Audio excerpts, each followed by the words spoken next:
अस्सलाम वालेकुम viewers, quiz 2 आ चुके हैं। मैं सबमिट करवा चुकी हूँ। क्विज़ 1 में मेरा रिज़ल्ट 7 था क्योंकि मैंने पढ़ा नहीं था।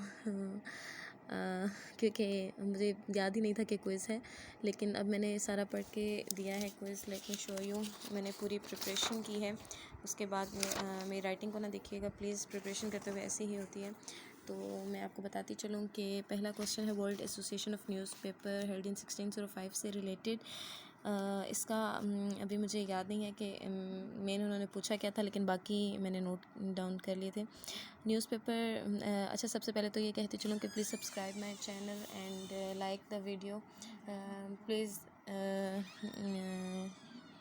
सब्सक्राइब भी करें, लाइक भी करें, क्योंकि मैंने पहले बोला as I am your university fellow, तो मैं जैसे कर सकती हूँ असाइनमेंट या क्विज़ बता सकती हूँ, वैसे वो लोग नहीं बता सकते कि जो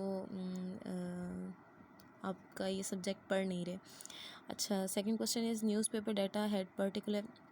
न्यूज़पेपर डाटा में क्या ऐसी पर्टिकुलर चीज़ थी जिसकी वजह से वो सेल होते हैं, तो वो है करंट इश्यूज़। जो फर्स्ट वाला उसका रिलीजियस था, आई थिंक सेकंड वाला जो है वो ये है कि करंट इश्यूज़ के बारे में जो बात की जाती है उसकी वजह से वो ज़्यादा लिए जाते हैं, ख़रीदे जाते हैं या पढ़े जाते हैं। थर्ड था स्टीरियोटाइप रेफर्स टू। स्टीरियोटाइप जो है वो किस चीज़ को रेफ़र करता है, तो इसके भी काफ़ी सारे ऑप्शन हैं। मुझे तो ये लगा कि एक पर्टिकुलर कैटेगरी ऑफ पीपल होती है, मतलब उनके बारे में ये ख़ास तौर पे बात की जाती है स्टीरियोटाइप्स में। इन विच सेंचुरी पीपल हैड अच्छा जी, इन विच सेंचुरी, अब किस सेंचुरी में लोगों ने ये मतलब कम्युनिकेशन को ज़्यादा करना शुरू किया या बुक्स पढ़ना शुरू की या इस तरह का कुछ, तो ये 1605 में फ़र्स्ट बुक आई थी। तो मेरे ख्याल से ये 7th सेंचुरी कहते हैं, 16 अगर बन रही है, या 6th सेंचुरी कहते हैं। इसमें मैं थोड़ी कंफ्यूज थी, लेकिन यह है कि 1605 में है, तो ये आप देख लें 7th बनती है या 6th सेंचुरी बनती है, क्योंकि जब 2000 का दौर चल रहा था, 2001-2, तो मुझे याद है लोग कहते थे 19वीं सदी है, तो ये काइंडली आप देख लीजिएगा।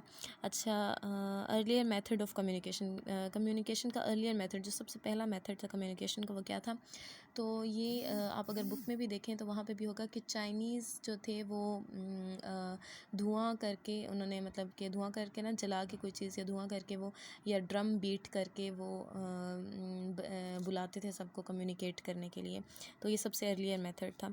हु इंट्रोड्यूस स्पीकिंग ट्यूब, ये थोड़ी सी मैं कंफ्यूज थी, मैंने ग्राम बेल पे किया है, आप देख लीजिएगा।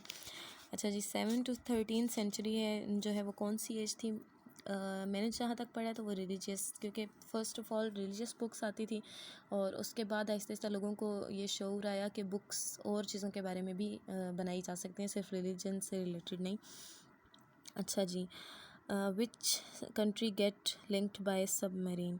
अच्छा जी, सबमरीन केबल्स बिछा के नीचे नीचे सबमरीन यानी पानी के नीचे दो कंट्रीज़ को आपस में लिंक्ड किया गया था, तो I guess US and Britain को। इंटर कल्चरल कम्युनिकेशन जो है उसका कौन सा ऐसा प्रिंसिपल है जो नहीं है इन उन चारों ऑप्शंस में से नहीं है, वो मेरे ख्याल से तो रिलीजियस शौक है, बाकी सारे इंटर कल्चरल कम्युनिकेशन के प्रिंसिपल्स ही हैं। अब मैंने ये क्विज़ कर दिए अपलोड। अब अल्लाह करे कि मेरे क्विज़ जो हैं वो एक्सेप्ट कर लिए जाएँ, क्योंकि मुझे ये डर था कि ये ना मैं अपलोड करूँ ऐसा कुछ, तो एज़ अ स्टूडेंट मेरे पे कोई बात हो जाए या कुछ, तो आप देखें मैंने कोई बिल्कुल एग्जैक्ट एक एक चीज़ का आपको तस्वीर बना के नहीं इसीलिए बताई। मैंने आपको पहले हमेशा कहा है कि आप पढ़ें समझें उसके बाद आप करें, तो I hope you will get the answers, क्योंकि मैंने एग्जैक्टली नहीं बताए, आप खुद सोच के करिएगा।